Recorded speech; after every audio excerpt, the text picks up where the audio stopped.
Students, अपना chapter start हो रहा है एटॉमिक स्ट्रक्चर। एटॉमिक स्ट्रक्चर में जो पार्ट आज हम पढ़ने वाले हैं वो अपने कोर्स में नहीं है, रिजेक्ट हो गया है। इसमें से कोई क्वेश्चन नहीं आएगा, लेकिन इसका पढ़ना बहुत कंपलसरी है। अगर इसको हम नहीं पढ़ेंगे तो आगे हमारे चैप्टर को समझ में नहीं आएगा।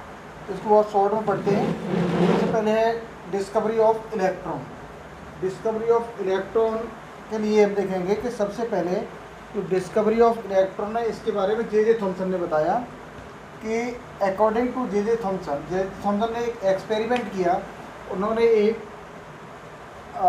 वैक्यूम ट्यूब ली, एक ग्लास की ट्यूब थी, ये बहुत ही हार्ड ग्लास की ट्यूब थी। इसके अंदर एक वैक्यूम पंप लगाया गया यहाँ पर, और वैक्यूम पंप से इसमें क्या किया, वैक्यूम क्रिएट किया, और इसमें 2 इलेक्ट्रोड लगाए इन्होंने।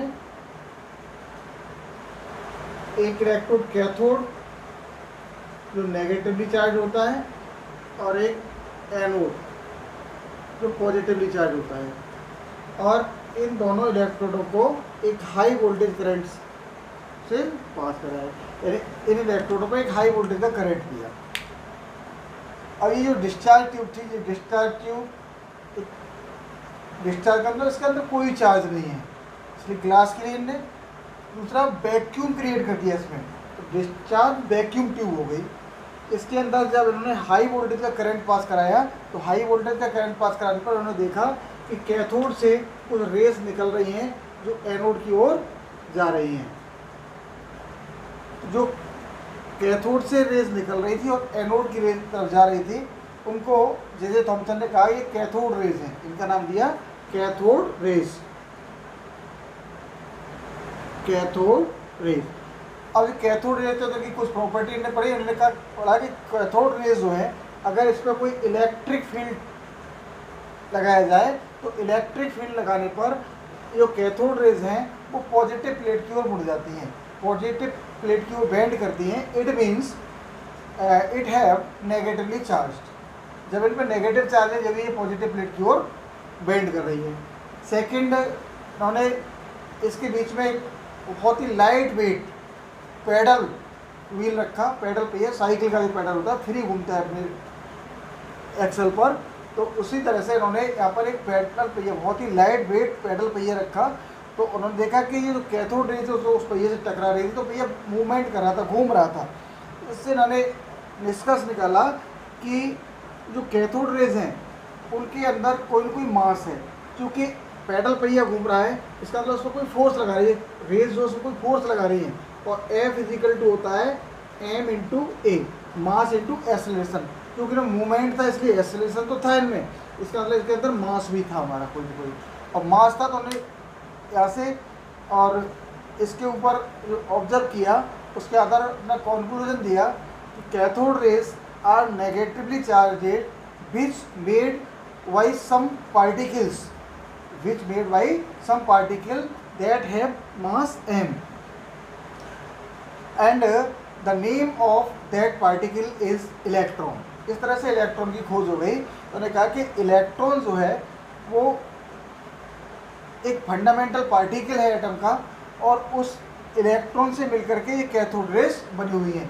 इट मीन्स जो एटम है पूरा वो इलेक्ट्रॉन से मिलकर बना हुआ है। और उन्होंने बताया कि इलेक्ट्रॉन के ऊपर जो चार्ज होता है वो -1.6 इंटू 10⁻⁻19 कूलम होता है, और जो इलेक्ट्रॉन का मास होता है वो होता है 9.31 इंटू 10⁻31 किलोग्राम, या इसको कह सकते हैं और 1।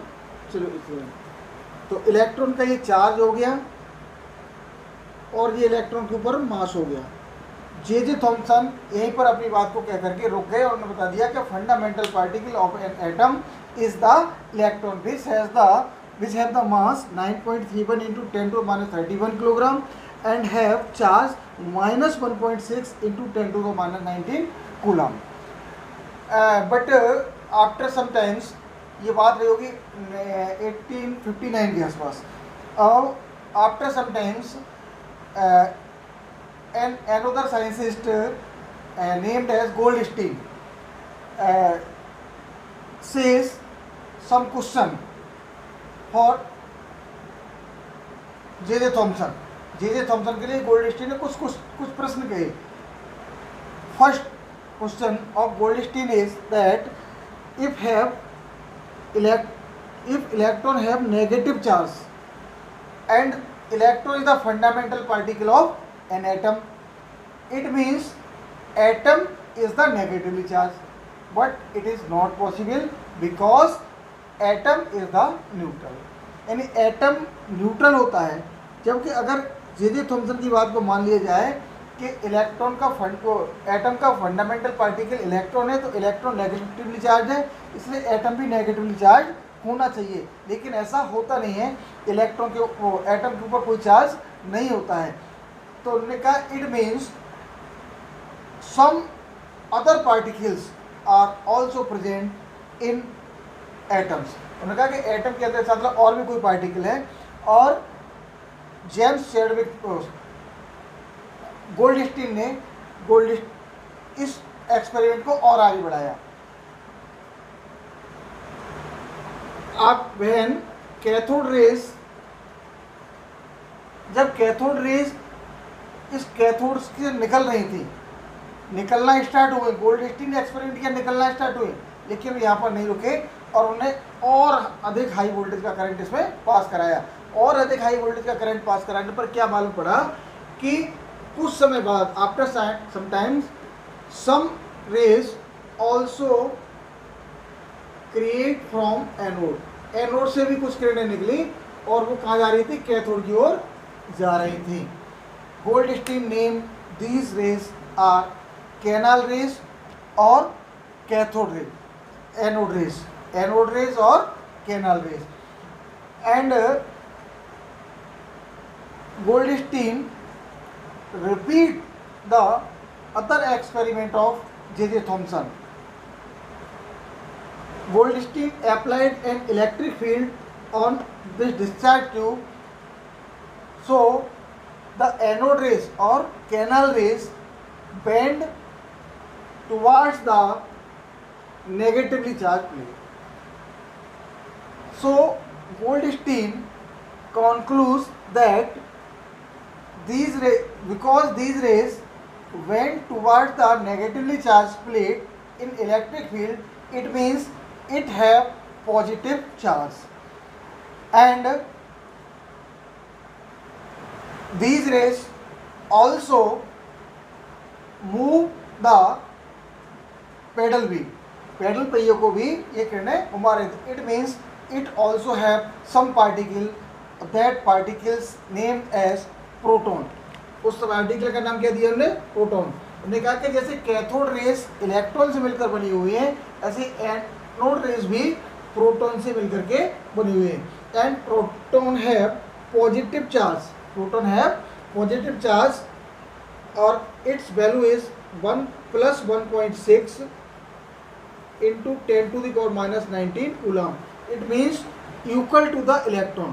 And charge on proton is equal to the charge on electron, but a positively charged, and number of proton is also equal to the number of electron. So total positive charge cancelled by total negatively charged, so atom is negative. And the mass of proton is 1800 times more than electron. उन्होंने कहा कि जो proton का मास है वो electron से 1800 गुना अधिक है, और ये दोनों का चार्ज बराबर है लेकिन अपोजिट चार्ज है. अपोजिट चार्ज होने के कारण ये और नंबर भी दोनों के बराबर हैं, इसलिए एक दूसरे को कैंसिल कर देते हैं और एटम हमारा न्यूट्रल हो जाता है. गोल्डस्टीन यहाँ पर आकर के रुक गए, लेकिन बात अभी ख़त्म नहीं हुई. गोल्डस्टीन से आगे भी जेम्स चैडविक नाम के एक साइंटिस्ट हुए, और जेम्स चैडविक ने कहा कि टोटल नंबर ऑफ प्रोटॉन के मास को plus total number of electron के मास को, दोनों को अगर जोड़ लिया जाए तो टोटल मास ऑफ एटम के होना चाहिए, लेकिन ऐसा नहीं है. ये मास एटम के मास से लगभग आधा है, about to half of the mass of atom. It means some other particle are also present in atom, और that particle named as neutron neutron have no charge, so atom is neutral and neutron have the mass about to similar as proton. और neutron पर जो charge है वो proton के लगभग बराबर होता है। यानी न्यूट्रॉन को जो डिनोट करते हैं हम, वो करते हैं 0 and 1, यानी मास तो इसका 1 यूनिट है, एटॉमिक नंबर 0, यानी कोई चार्ज इस पर नहीं है। प्रोटॉन को हम करते हैं 1p1 और इलेक्ट्रॉन को करते हैं -1e0, यानी इसका मास है इसको लगभग 0 है, 1800 गुना कम है इसलिए लगभग 0 मान लेते हैं। तो total mass of the atom is the total mass of number of neutron plus total mass of number of proton, यानी टोटल जितने प्रोटॉन है उनका मास प्लस टोटल न्यूट्रॉन के मास के इक्वल अगर हम करें तो वो हमारा एटॉमिक मास के लगभग बराबर होता है। इस तरह से एटम के 3 फंडामेंटल पार्टिकल हुए, इलेक्ट्रॉन, प्रोटॉन एंड न्यूट्रॉन, जिसमें electron negatively charge, proton positively charge और न्यूट्रॉन पर कोई चार्ज नहीं होता है। न्यूट्रॉन और प्रोटॉन का मास लगभग बराबर होता है, इलेक्ट्रॉन का मास प्रोटॉन से 1800 गुना कम होता है।